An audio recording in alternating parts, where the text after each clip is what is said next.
hindi lang basta-basta na siya lang yung nag-iisa. Kasi, kapag ko sa, Think positive. pwede rin, think positive. Kasi nung naisip ko yung kay Mary, yung personality niya, parang let out siya, all alone. Tapos, kailangan pa niyang mag-isip ng protection laban sa mga taong nakapaligid sa kanya para lang sabihin.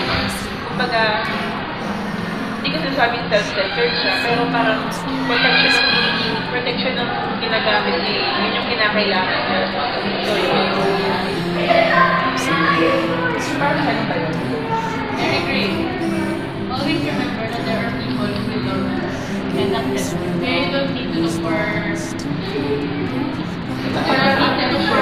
because even though your parents didn't give you what you wanted or what you really needed, they were trying to do their best. Yeah, no to it. I agree. I'm a doctor. So I know that you are a troubled girl and you tried to suicide.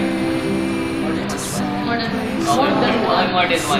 And I know it's very hard for you to accept the fact that what you did was not an accident, but you've got to know that you've got friends who actually care about you, give you the attention that you always wanted.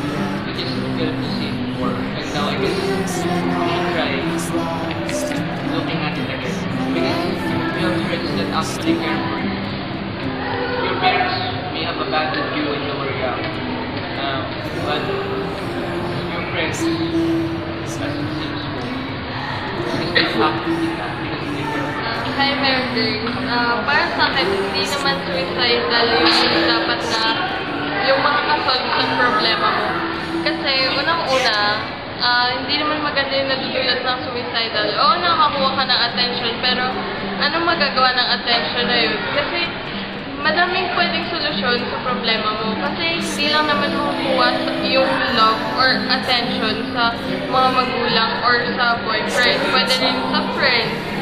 Bakit hindi ka na mag-make ng friends or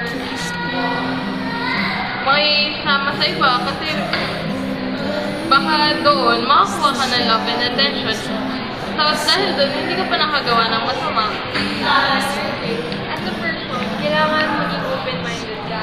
Hindi lang lagi sarili mo yung sana, if you want the attention sa ibang tao, kailangan mo makibagay sa kanila para malaman mo yung mga interest at a person as a friend, ganyan.